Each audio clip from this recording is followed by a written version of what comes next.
Gyronics.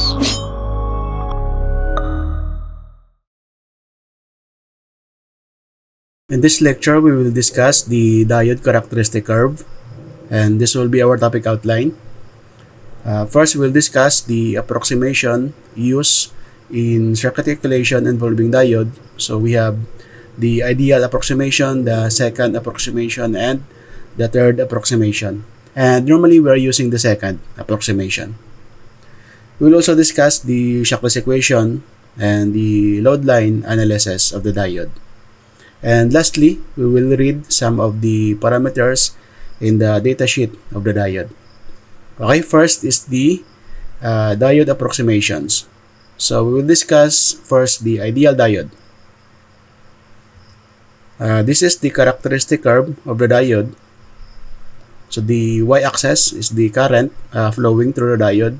The x-axis is the voltage across the diode. So the diode is like a switch, okay? Ideally, it is like a switch. So it has zero resistance when forward bias, and the equivalent circuit of the forward bias is short circuit equivalent, okay? So you can visualize the diode as a short circuit in forward bias. So in characteristic curve, so this is the graph of the ideal diode. So when forward bias, current will start to flow. Okay, so this part is the forward bias region. So the first quadrant, then in the third quadrant is the reverse bias region. So when reverse bias, the resistance across the diode is infinite, or that is equivalent to an open circuit. So this part here is the reverse bias. So as you can see, the current in that region is zero. Okay, so if you see the red line, that is the current, which is zero, okay, in the reverse bias region. Okay, let's have an example. So we are going to calculate the voltage and current of the load, okay? So using the ideal approximation. So just a quick way to calculate for this one, so you can visualize again the diode as short circuit, right?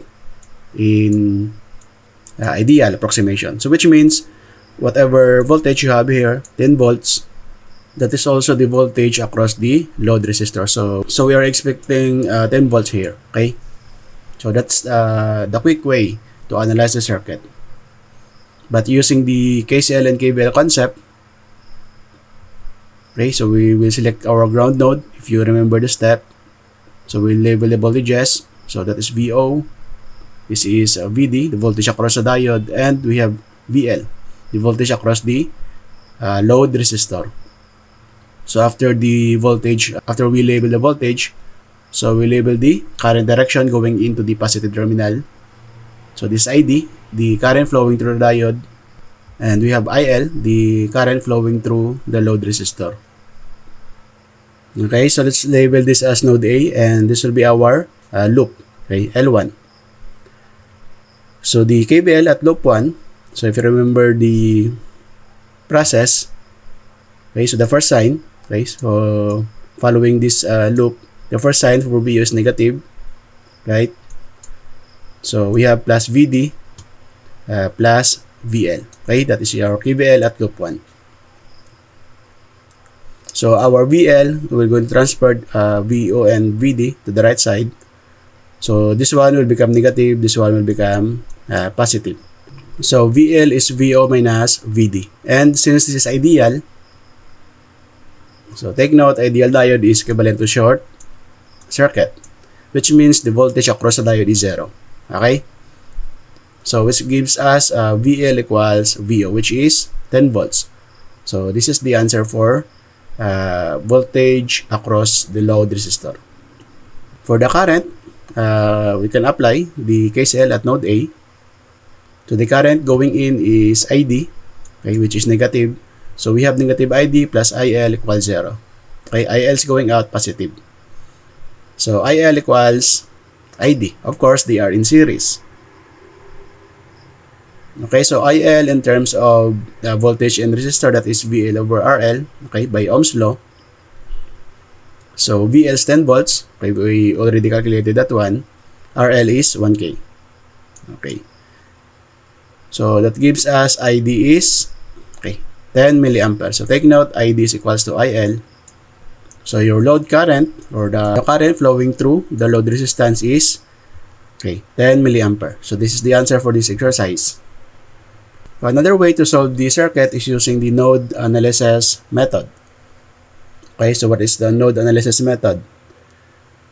So the VD, the voltage across the diode, is the difference between the terminal, which is VO minus VA, right? And we know that VD is 0 since this is ideal diode. So the voltage across the diode is 0. So we have 0 equals 10, which is the voltage source minus VA. So which means VA is 10 volts. And take note, this node is also equivalent to your VL, right? So VL is VA minus 0 by node method.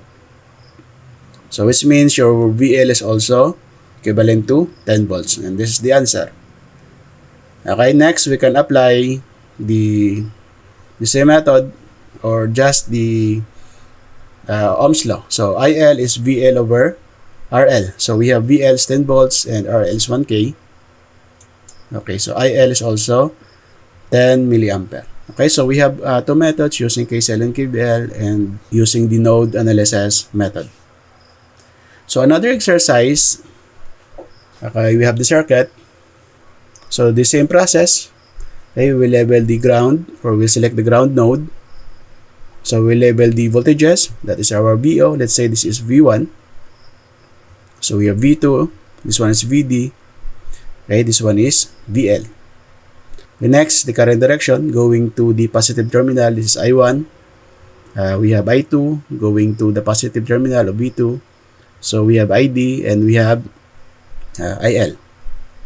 Okay, so this is ideal diode again.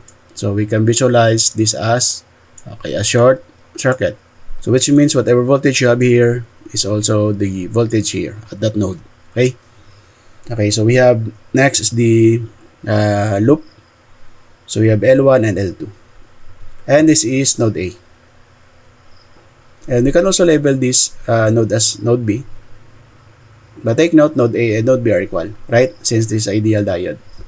So the diode is a short circuit equivalent.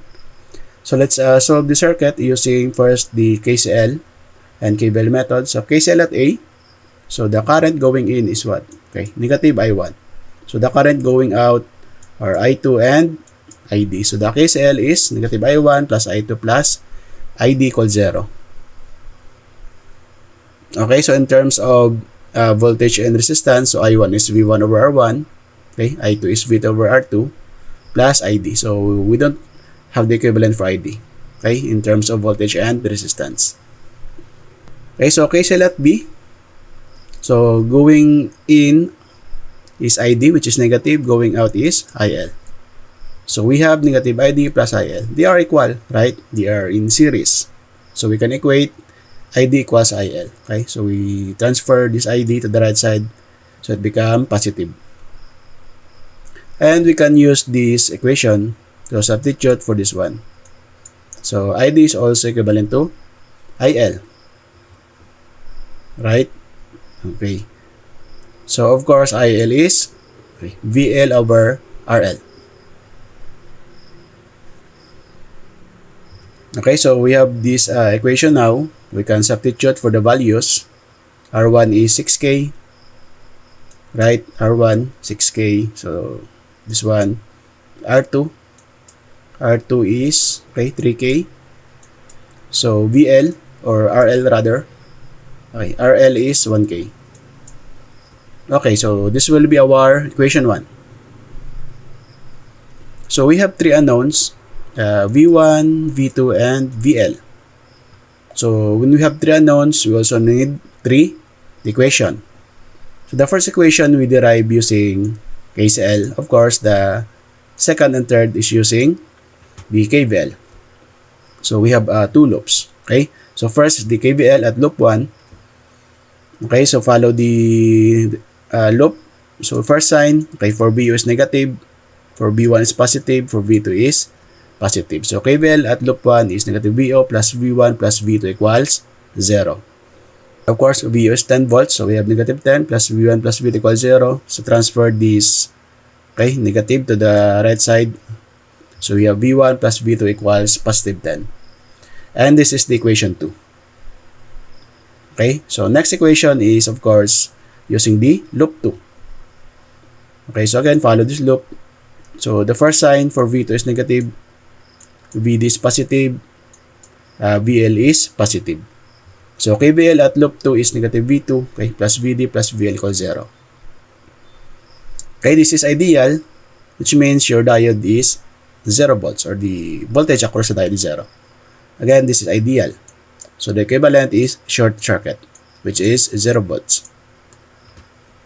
Okay, so we have negative V2 plus VL equals 0. So this is equation 3. Okay, and these are the linear equations. So the equation 1, equation 2, and equation 3. So we can solve now for the 3 unknowns. So we have 3 equations using the, of course, our augmented matrix. So we will convert this linear equation into matrix. Okay, so let's label the unknown voltages V1, V2, and VL. For the first equation, so we have the coefficient of V1 is negative 1 over 6K. For the second, we have 3K. For the third, we have 1K. Okay? So for equation 2, we don't have V3. We have V1, V2, which means V3 is 0. Or VL rather. VL is 0. For the third equation, we don't have V1. So V1 is 0, right? Okay, so V2 is negative 1, VL is 1 equals 0. Okay, so let's solve now this augmented matrix. So this is our echelon form. So our aim is to make this 0. Okay, so I can interchange this row 3 and row 2. Okay, so that is allowed, but I will not interchange that 2 rows. So let's solve the new value of R2. So again, I want to make this 0. Of course, to make this 0, I will multiply by 6K. Okay, the R1. I will multiply by 6K, then I will add to R2. Okay, so that will be my equation. Okay, so I will multiply this R1 by 6K, then I will add to R2. Of course, the first column, V1 is 0, right? This one, I will multiply to 6K, that is negative 1, plus 1, okay, that is 0. Next, I will multiply this by 6K. So 6K over 3K is 2 plus 1. Okay, so we have 3.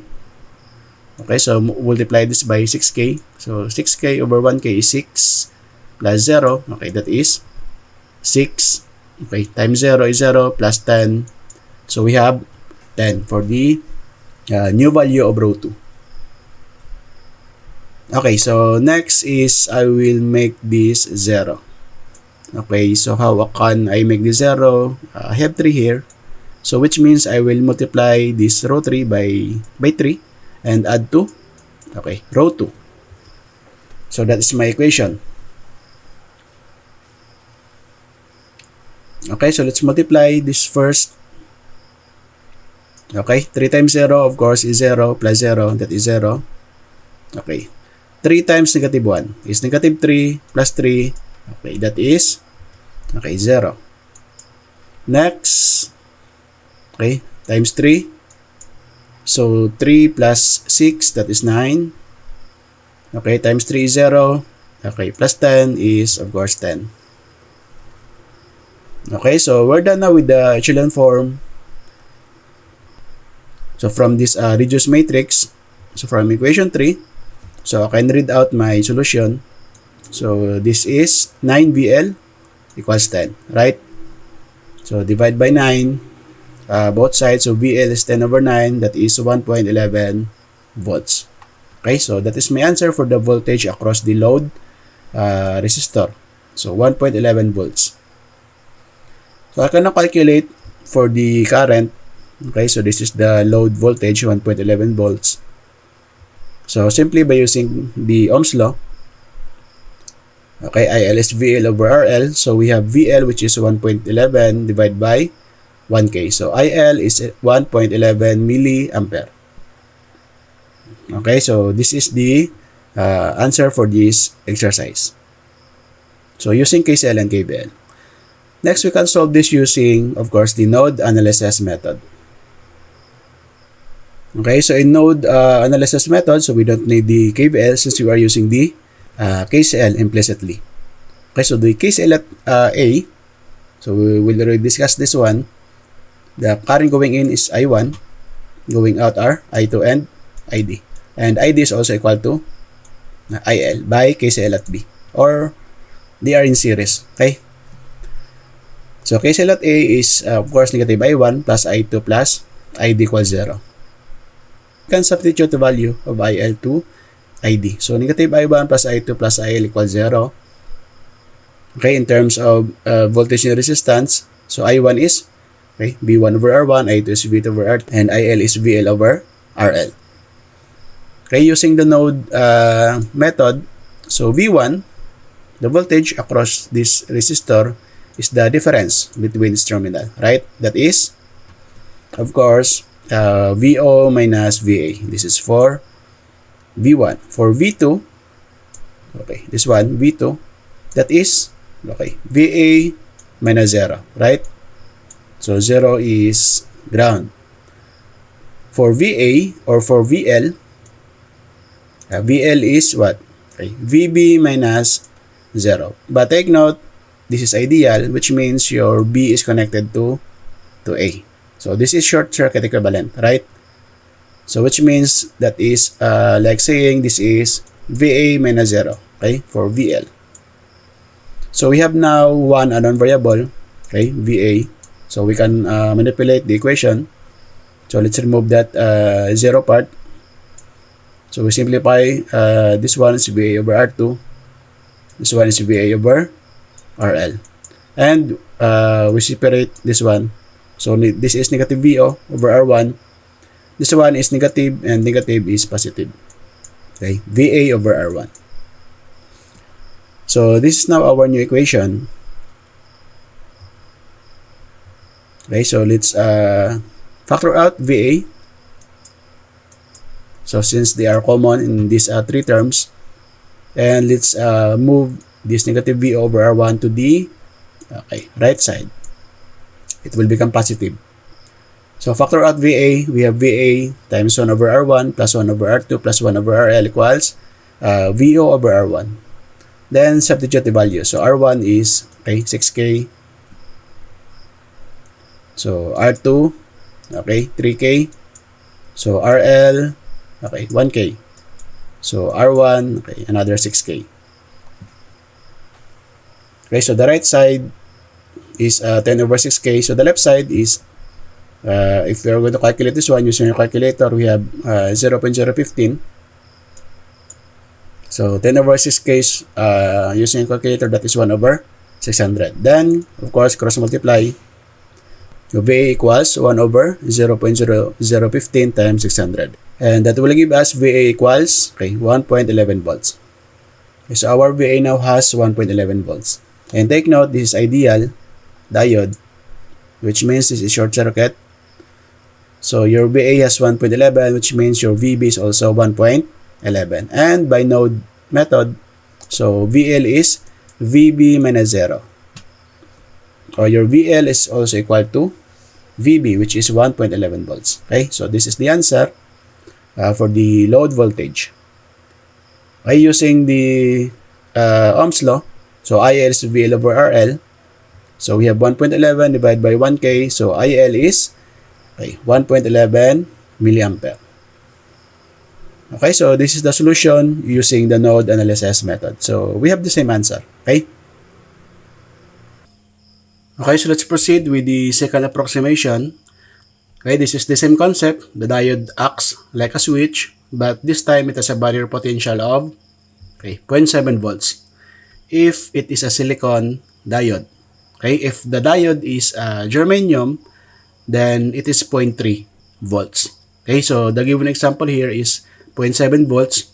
This is for silicon, since silicon is widely used, okay, nowadays. So if the diode or the voltage across the diode is greater than or equal to 0.7 volts, okay, the switch is closed. So the diode is on. So the circuit equivalent is a closed switch with a series voltage of 0.7 volts. So this 0.7 volts is the threshold voltage of the diode. Which means if the voltage across the diode is 0.7 volts or greater than 0.7, so the current starts to flow and the diode is operating in forward bias region. Okay? So of course, this part here is the reverse bias region. So this happens if the diode is, or the voltage across the diode is less than 0.7 volts. Okay, the switch is open, so which means there's no current flow. Okay, so the current and the diode is zero. So the diode is operating in reverse bias region. Okay, so let's have an example using the second approximation. So we have the same circuit, but this time, we will use the second approximation of the diode, which means the diode has 0.7 volts.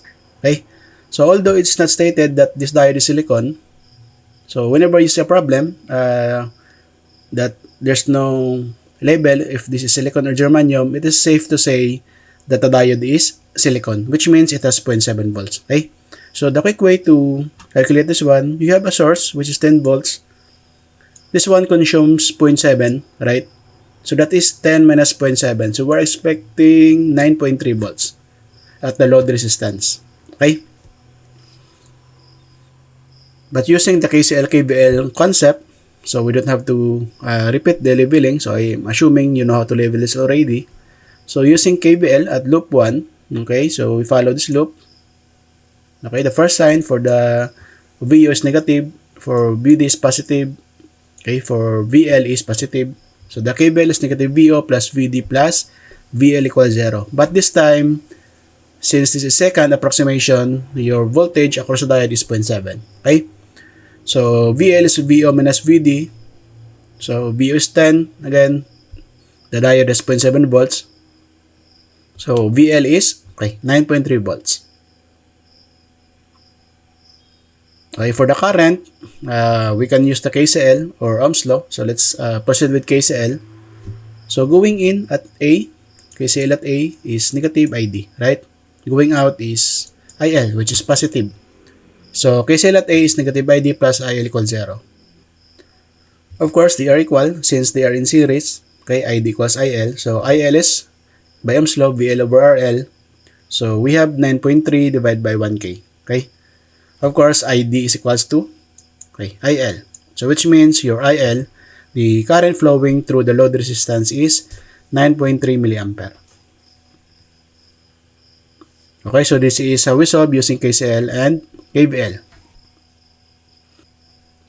Okay, so another example.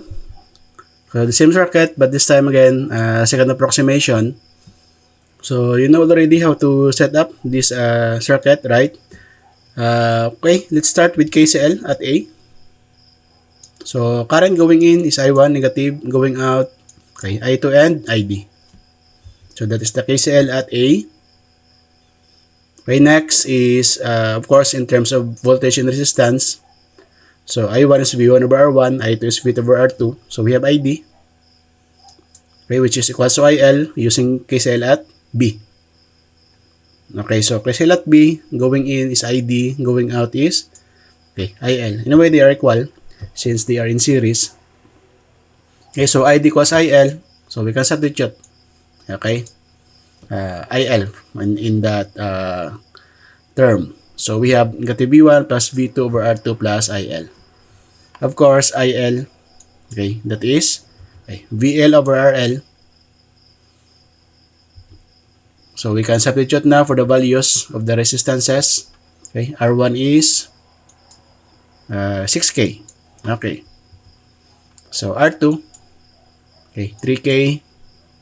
So RL, 1K. And this is equation 1.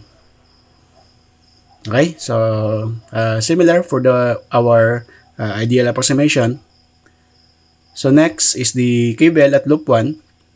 So again, we need 3 equations. We have 3 unknowns, V1, V2, and VL.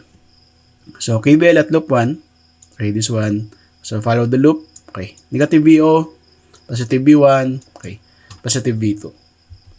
Okay, that is the KVL at loop 1. So we can transfer this negative VO to the right side. So it will become positive.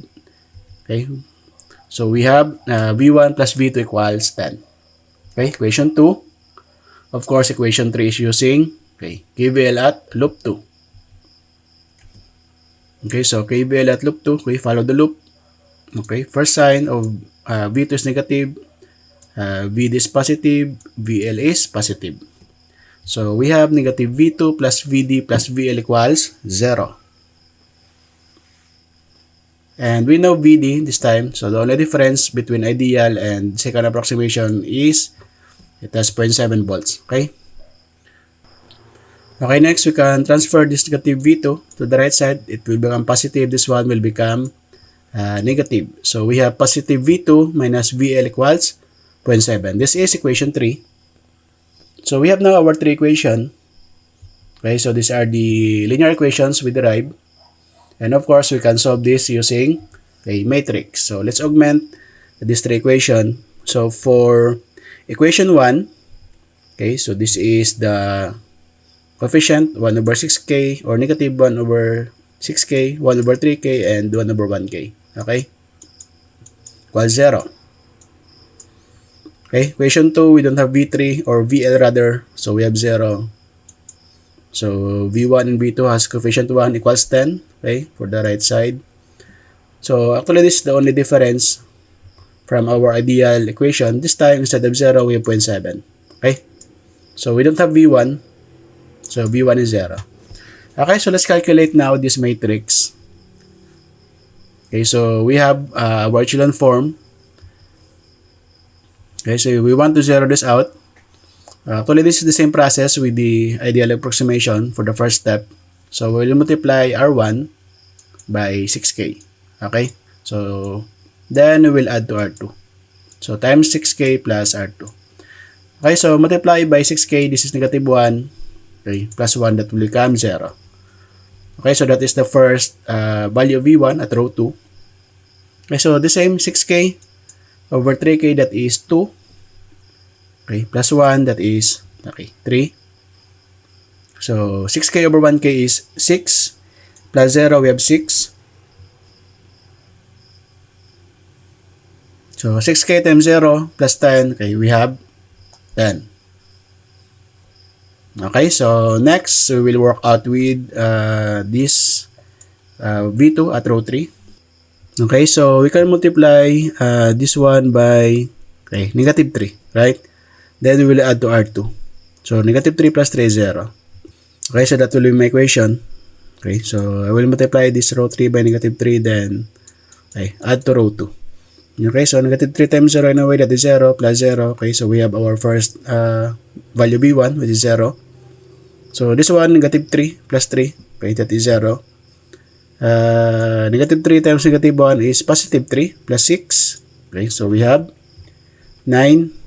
So 0.7 times negative 3 is negative 2.1 plus 10 is 7.9. Okay, so this is now my final reduced matrix, and I can read out the solution from this one. So from equation 3, okay, we have 9VL equals 7.9. Okay, so we can divide both sides by 9. So VL is 7.9 divided by 9, and that will give me 0.88 volts. Okay, so that is the voltage across the load resistance. Now I can calculate for the current, okay, using that value voltage, which is 0.88. So simply by using Ohm's law, okay, IL is VL over RL. So VL is 0.88, RL is 1K. Okay, so IL is 880 microampere. Okay, next, we can solve this using the node analysis method. Okay, so KCL at A, okay, the same KCL. So we have negative I1 plus I2 plus ID. So equals 0. And we know by KCL at B, okay, so ID is equivalent also to IL. So in terms of voltage and resistance, so we have V1 over R1, okay, so with negative, V2 over R2 plus VL over RL equals 0. Okay, now using the node method concept, so V1 is what? Okay, VO minus VA, right? So V2, this one, okay, V2 is VA minus 0, okay? And VL, okay, so this of course, okay, VB minus 0. Okay, so let's separate this one. So that is negative V over R1. So negative and negative, that's positive. Okay, so we have VA over R1. And we can remove the 0. Okay, so VA over R2 and VB over, okay, RL. Okay, next is we have, of course, we need to express VB in terms of VA by using this voltage, VD. So VD is VA minus VB, right? Using the node method. And we know VD is, okay, 0.7. This is second approximation. So VD is 0.7. Okay, so again, we need to equate, okay, VB in terms of VA. So we can transfer to the left side and 0.7 to the right side. Okay, so VB is VA minus 0.7. And we can use this, okay, value here. So we can substitute the value for VB. Okay, so we have now VB is, okay, VA minus 0.7. Then we can, okay, of course, separate that one. So that is VA over RL, okay, minus 0.7 over RL. So we have now, okay, VA, which is the unknown value. So we can factor that out, right? So we can transfer this negative VO to the right side, the same with this one to the right side. So it will become positive. Factor out, okay, VA. So VA is 1 over R1, okay, 1 over R2, okay, 1 over RL. And of course, this 2 becomes positive. Okay, so we can substitute now for the values. So R1 is 6K, okay, R2 is 3K, so RL is 1K, VO is 10 volts, okay, so 0.7, okay, RL is 1K, okay, R1 is 6K. Okay, so calculating this one using your calculator, we have 0.0015. Then if you're going to add this one using your calculator, so we have 71 over 30K. Then cross multiply to 30K, the 0.0015. Okay. So 71 divided by that product will give us VA equals 1.58.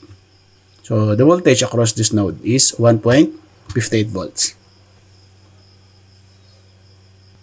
And now we can use that 1.58 volts to calculate for, okay, VB, which is also the voltage across VL, right? Since this is the node, okay, or the difference between this node B minus 0, that is your VL. Okay, so to calculate for that one, again, VA, the node, or the voltage across that node is 1.58 volts. So using your, okay, VD. So by node method, VD is, okay, again, VA minus VB. So we have now our, okay, VA, which is 1.58 volts. This one is 0.7. So VB equals 1.58 minus 0.7, and that will give us 0.88 volts, which is also the, okay, voltage across your load resistor, or VL.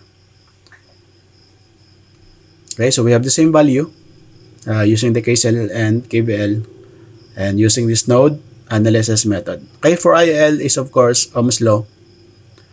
Okay, that is 0.88 over 1K. So that will give us 880 microampere. Okay, so that is the current flowing through the load resistor. Okay, so let's proceed now with the third approximation of the diode. Okay, this time it has an internal resistance called the bulk resistance.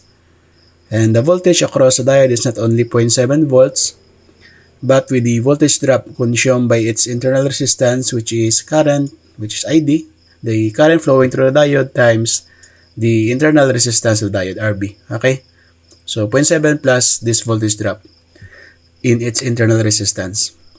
But sometimes that bulk resistance is ignored if it is 100 times smaller than the Thevenin resistance. Okay? So the circuit equivalent for this one, so we have a switch. This is forward bias. We have a switch.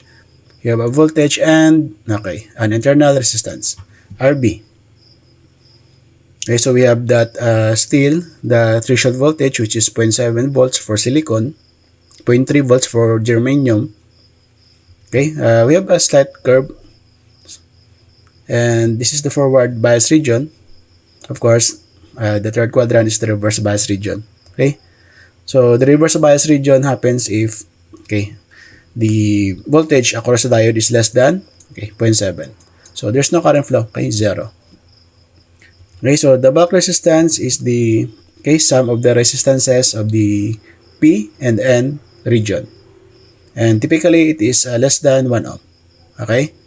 Okay, so let's have an exercise using this approximation. This time, we have 1N4001 diode with 0.23 ohms internal resistance or the bulk resistance. Okay, so which means instead of diode, we have a series resistance, which is 0.23 ohms. Again, this is internal to the diode.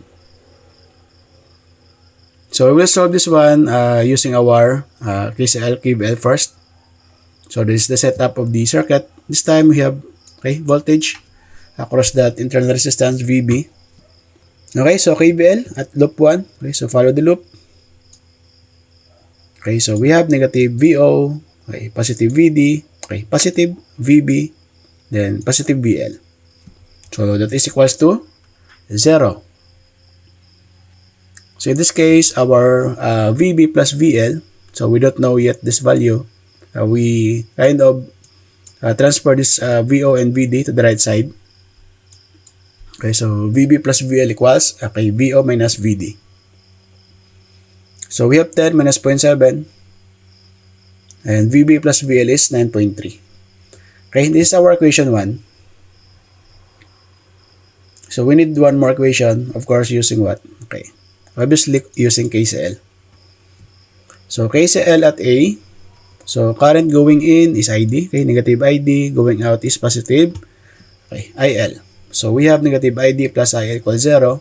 And ID, so the current flowing through the diode is the same current that flows through the back resistance, of 0.23 ohms, right? So which means your ID is also voltage divided by resistance. So VB over RB, that is your ID. Of course, IL is VL over RL equals 0. Okay, so we can substitute now for the values of RB, which is 0.23 ohms, RL is 1K. So this is our equation 2. Okay, so we have now our two equations. We only have two unknowns. Okay, so let's calculate using these linear equations. Of course, we'll augment this into the matrix. So for equation 1, so the coefficient of VB and VL are both 1 equals 9.3. So for equation 2, we have negative 1 over 0.3. This one is 1 over 1K equals 0. Okay, so let's have our echelon form. Of course, we need this negative 1 over 0.23 to be 0. Okay, so we can multiply this by 0.23. It will give us negative 1. Since we have negative here, negative 1 plus 1 is 0. Okay, so that will be my equation to cancel that negative 1 over 0.23. Okay, so I will multiply R2 by 0.23, then add to R1. So multiply this by 0.23, that is negative 1, plus 1, that is, of course, 0. So multiply this by 0.23. So 0.23 divided by 1K, so that is 1.0023. Okay, this one multiplied by 0.23, that is still 0, plus R1, which is 9.3. So we have 9.3. Okay, so this now may reduce matrix. So from this, we can derive the solution. So from equation 2, we have a lot of zeros. So anyway, that is approximately 1. Okay, so we'll divide 9.3 with that 1.0023. And that will give us VL is 9.3 volts. Okay, so as you notice, almost the same. So again, the back resistance has a minimal effect, okay, in the circuit. Okay, so that's why we are using mostly the second approximation. Okay, for the current, of course, Ohm's law. So we have IL equals VL over RL. So we already calculated the VL, which is 9.3. Okay, so we are going to divide that by 1K. So IL is 9.3 milliampere. Okay, next we are asked for the diode power. Okay, power is voltage times current, which means we need the voltage across the diode. This time it's not only 9.7, but the voltage of its internal resistance, the voltage drop across 0.23 ohms, the back resistance is included. Okay, so 0.7 plus the voltage drop across the back resistance. So 0.7 plus ID, which is 9.3 milliampere, okay, times RB, which is 0.23, and this gives us 0.7021. So as you notice, it has a very minimal effect, okay, in terms of voltage. So from 0.7, you only add 0.0021 volts, okay. So a very small value. So anyway, the power across the diode, of course, that is current times voltage, or voltage times current. So we have our current 9.3 milliampere, then the voltage. So we calculated previously, which is this one, okay. So 0.0721, and that will give us 6.53 milliwatt. Okay, so this is the power dissipated by the diode. Okay, 6.53 milliwatt. Okay, so another exercise. So the same circuit, again, this time we'll be using the third approximation. So instead of just diode, we have now a series resistance. Okay, so again, I don't need to label or set up the circuit, so you know how to set up this already. So this is new. Okay, this is the difference between this third approximation and the second approximation. So this time we have that voltage drop across the back resistance, okay, labeled as VB. So let's calculate now using KCL. So KCL at A. Okay, so the same concept, going in are I1, going out are I2 and ID. Okay, so equal 0. Okay, next is in terms of voltage and resistance, we have V1 over R1 plus V2 over R2 plus ID equals 0. So what is ID? Again, the ID is the same current flowing through your back resistance, okay, RB. So we can express ID as, so VB over RB, right? And we can substitute now for the values. So R1 is 6K, R2 is 3K. Okay, so we have 0.23 ohms for the RB. And this is equation 1. Okay, so how many unknowns we have? We have V1, V2, VB, and VL. 4 unknowns, which means we need 4 equation. Okay? So obviously, this is equation 1. Equation 2 will be in the loop. Equation 3. And another equation will be the KCL at B. Right? Okay, so next is the KCL at B. So going in at KCL at B is ID, negative. Going out is IL. Of course, they are equal. They are both in series. Okay, but this time we need to calculate using your VB and RB. Okay, so of course VL is, or IL is VL over RL. So substitute the values. This is 0.23. RL is 1K. So we have now VB over 0.23, with negative, plus VL over 1K equals 0. This is equation 2. Okay, so equation 3 and 4 will be the loop. Okay, so let's proceed. Okay, KVL at loop 1. Okay, so trace the loop. Okay, first sign, negative. VO, positive V1. Okay, positive V2. Okay, so transfer that negative VO to the right side. So it will become positive. Okay, so V1 plus V2 equals 10. Okay, that is equation 3. So equation 4 is loop 2. Okay, follow the loop. Okay, first sign, okay, negative V2 plus VD plus VB plus VL. So that is the KVL at loop 2. Okay, so we know this is 0.7, right? Okay, so the voltage drop across the diode. This time I want my V2 to be positive, so I will transfer all of this to the right side. So this is positive, so this one will become negative, this one will also become negative. Okay, so we have V2 minus VB minus VL equals 0.7. Okay, this is equation 4. We have now our 4 equations, then we can solve for the unknown values. So these are the 4 linear equations. So equation 1, equation 2, 3, and 4. Okay, so let's put this in the matrix form. Okay, so we have a lot of equations. So these are the unknown values, okay, V1, V2, VB, and VL. Okay, first, the equation 1. Okay, so that is the equivalent matrix form. We have V1, V2. We don't have VL. That's why VL is 0. Okay, so we have VB. So next, this equation. We don't have V1, V2, right? So V1, V2 is 0. In this case, okay. So next equation, we don't have VB and VL. So VB and VL is 0. Okay, so of course equals 10. Okay, so last equation, we don't have V1. V1 is 0. Okay. So equals, okay, 0.7.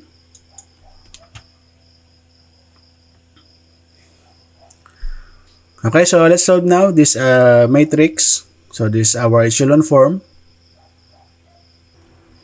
Okay, so next I think we need to rearrange the rows so that it will be easier to calculate. Row 1 stays the same. So I think this row 4 with 0 on the left side, V1 is 0. Okay, so I will make it the second row. Okay. So another one, this row 2 with 2 zeros. This equation with 2 zeros.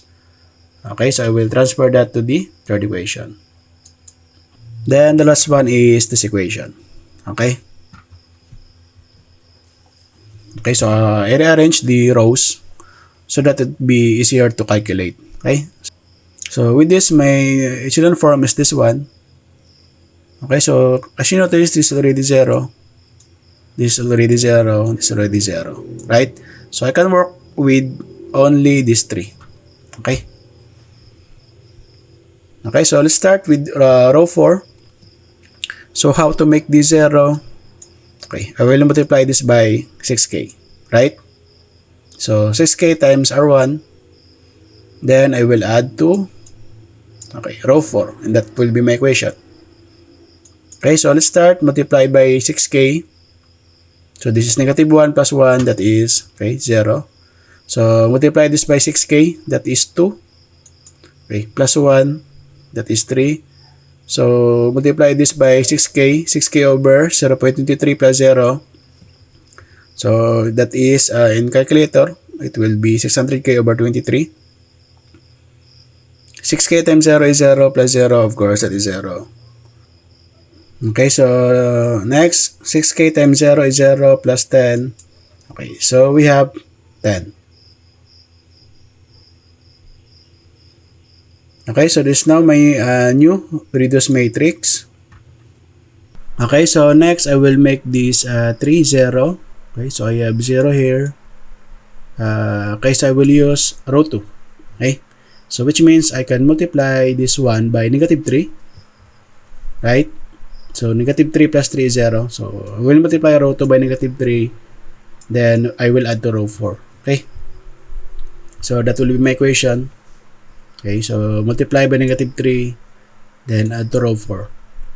Okay, so obviously, okay, negative 3 times 0 is 0, plus 0. Okay, so we have 0. Okay, this one, negative 3 times 1, that is negative 3 plus 3, that is 0. Okay, next, negative 3 times negative 1, positive 3, plus this value, 600k over 23. So the calculator will give us Okay, 6,00069 over 23. Okay, so next I will multiply this by negative 3. So negative 3 times negative 1 is positive 3 plus 0. Okay, so we have 3. 0.7 times negative 3 is negative 2.1 plus 10. Okay, that is 7.9. Okay, so this is now my new reduced matrix. Next, I will make this 0. Okay. Okay, so I have leading zeros here. Okay, so I will use row 3. So if you remember the trick, I can interchange the coefficient. So this one I can multiply to row 3, right? So multiply that one. And this negative 1 over 0.23 I will multiply to row 4. Okay? So we kind of swapping the coefficient. Okay, so that will be my formula. So again, I will multiply this value to row 3. Okay, so obviously, these two will be 0. Okay, these two columns. So let's write it down. So let's proceed with this one. So this value 6,00069 over 23 I will multiply to row 3, okay, to negative 0.23. Then I will add to row 4, wherein row 4 is 1 over 0.23 times, okay, this value. Okay, calculator will give us 0, okay, in that part. Okay, next, so multiply this to 1k.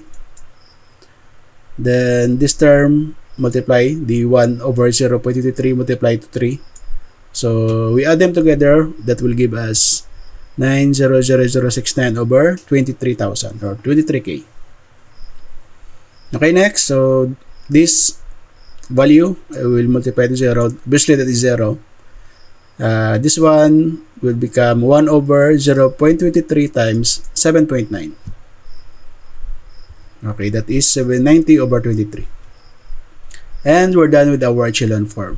Okay? So we have now leading zeros in the left side. So with this, I can calculate now my VL. So from equation 4, so this is the coefficient of VL, 9,00069 over 23k. Okay, from equation 4. So that is equal to 790 over 23. Okay, next I can cross multiply. Okay, so these two. So VL is, okay, so 790 times 23k. And this one is 23 times 9,00069. And that will give us VL is 0.88 volts. So as you can see, they're the same value when we solve this using the second approximation. So that's why sometimes the bulk resistance being ignored. Okay, so anyway we have the same output. So the 0.23 ohms doesn't impact that much in the circuit. Okay, so with this you can calculate now for our IL. So we have our VL 0.88. So the resistance across that resistor is 1K. So we can use Ohm's law. Okay, VL over RL. So VL is 0.88, RL is 1K, and that will give us the resistance, which is 880 microampere. Okay, next we can calculate for the diode power. So again, we can this one just like it doesn't exist, right? So it has a minimal effect in the circuit. For the diode power, we need the voltage in the diode, but take note this time we have this 0.7 drop and the voltage across the back resistance. So this one, this is VB, okay? The ID times RB. ID is the current flowing through the diode, which is also the same current flowing through the back resistance, okay? So 0.7 plus 880 microampere times the back resistance, which is 0.23, that will give us 0.7002. So 0.0002. Okay, so very small value. For the power, of course, that is current times voltage or voltage times current. So current is 880 microampere plus or multiplied by this voltage. So the power dissipated by the diode is 616.18 microwatt. Okay, so this is the answer for this exercise. Again, more often we are using the second approximation. So it makes our calculation much easier. And as you can see, the back resistance doesn't have much impact in the circuit. Otherwise, if your circuit requires precise calculation, so you need to consider this back resistance.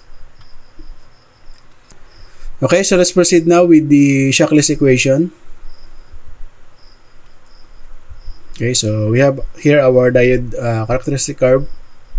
Okay, so this time we'll consider the breakdown voltage. Every diode has this breakdown voltage rating. So what does this line means? Okay, this is value of current flowing in the reverse direction. So what it means is if you apply reverse voltages into the diode, so you can apply reverse voltage, but once it is higher than its breakdown voltage rating, current will flow. So this one, in reverse manner, huge current will flow. This will destroy your diode. Okay, so take note of that. So which means you must operate you can apply reverse bias voltage as long as it is not over the maximum rating or the breakdown voltage rating. Okay, so let's discuss now what is Shockley's equation. So this is the Shockley's equation. So it calculates the current flowing through the diode. So it depends on the applied voltage. Okay, so actually this diode curve follows the Shockley's equation. Okay, so we'll have an exercise for that later. So we're in, this IS is the reverse saturation current. Of course, VD is the voltage across the diode. N is the ideality factor. So if it's not stated, that is 1. Typical value is 1. And VT is the thermal voltage. Okay? And thermal voltage is also calculated using this formula. Okay, K times T over Q. Okay, so K is the Boltzmann's constant, which is 1.38 times 10 raised to negative 23 joules per Kelvin. T is the temperature in Kelvin, the absolute temperature. So if you are given the degree Celsius, you add 273. And Q is the electron charge. So which is 1.602 times 10 raised to negative 19 coulomb. Okay, so let's have an exercise. Okay, so we are asked to determine the diode current at 20 degrees Celsius for silicon diode with the reverse saturation current, which is 50 nanoampere, and the ideality factor, which is 2, with this applied voltage. So we'll calculate the current at 0 volts, 0.5, 0.7, and 1 volt. Okay, so let's start first with 0. Of course, if the voltage across the diode is 0, the diode is not turned on, right? Okay, so we're expecting 0 ampere. Okay, so let's calculate first for the thermal voltage using this equation. Okay, so your temperature is 20, right? So plus 273, that is your absolute temperature. Of course, K is the Boltzmann constant, which is 1.38 times 10 raised to negative 3. So Q is the electron charge, okay? 1.602 times 10 raised to negative 19. And this will give us the thermal voltage of 25.24 millivolt. Now we can use the Shockley's equation. We have our thermal voltage now. Okay, so we can plug in the values. IS is 50 nanoampere. That is times 10 raised to negative 9. And of course, the first voltage, VD is 0. Okay. And of course, this will give us 0 ampere. So voltage is 0 across the diode. Of course, there's also no current flow. Okay, next is the 0.5 volts. Okay, so actually we are changing this VD, which is 0.5. So the same thermal voltage. So this will give us 1 milliampere. Okay, so very small amount, approximately 0. Okay, so take note, the current starts to flow at 0.7, which is next is the 0.7 volts. So let's apply 0.7 volts to the diode. Then this will give us 52.63 milliampere. So as you can see, from 1 milli, it jumps to 52 milliampere. Okay, next, the 1 volt. Okay, so we'll apply 1 volt across the diode. So the current is 20 ampere. Okay, so huge jump from milliampere into 20 ampere. So the point here is, if you change the voltage across the diode, it has a corresponding change in current exponentially. Okay? So take note, from 0.7, you only add 0.3, but as you can see, the current jumps from milliampere, 52 milliampere, to 20 ampere. Okay? So if you're going to plot these changes in voltage, we can have this graph. Okay, using this equation. So this is the 1 volt. So we apply 1 volt to the diode. So we have, okay, approximately 20 ampere. And let's say at this point, so we apply 0.8, we can have 0.38 ampere. And this one, the 0.5 volts, of course, approximately 0 ampere. So there's no current flow at this stage. So it starts to have the current flow at 0.7, of course, ideally. So 0.8, and a huge jump at 1 volt. Okay? So this is the Shockley's equation. Again, the diode curve follows that Shockley's equation. Okay, so next, let's proceed to the load line analysis. So let's define this term from the word quiet. So this is quiescent point. Okay? So again, from the word quiescent point.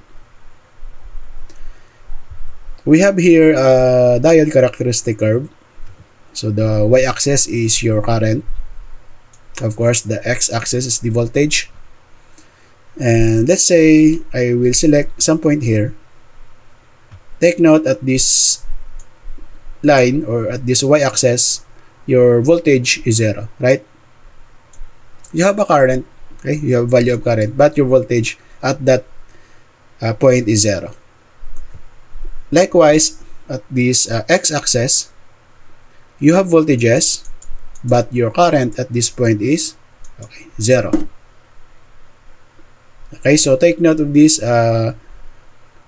We are calculating the value of current by setting the voltage across the diode to 0. Okay, this is the point along the y-axis. At this point, we are calculating the value of the voltage by setting our current to 0. So these 2 points, if we are going to draw a line called a load line, so it will intersect with the diode characteristic curve, or the diode curve. And that intersection is called the Q point, or the quiescent point. So the quiescent point is the intersection of the load line with the characteristic curve that determines the point of operation of the system. So that is the Q point. Now let's apply this into this sample diode circuit. So let's say we are asked to determine the Q point of the given circuit. Take note, to determine that Q point, we need this point here, wherein your voltage is 0. Guys, remember that voltage is 0. We let the voltage equal to 0. This one here is we let the current equals to 0. Okay? So again, voltage is 0, and the other one, the current is 0. So let's apply that in our exercise. So let's set up the circuit. Okay, we have ground, voltages. So you know how to set up this already. Okay, we have the current flow going into the positive terminal. So we have the voltage loop, and let's say a node A. Okay, so first we have a KCL at A. Going into that node is negative IR, going out is positive ID. Of course, they are equal. They are both in series connection. So which means IR equals ID. So if you remember, we set current to 0, right? To identify that voltage. So we let that ID to 0. So our equation now will become IR equals to 0. So we know IR is VR over R.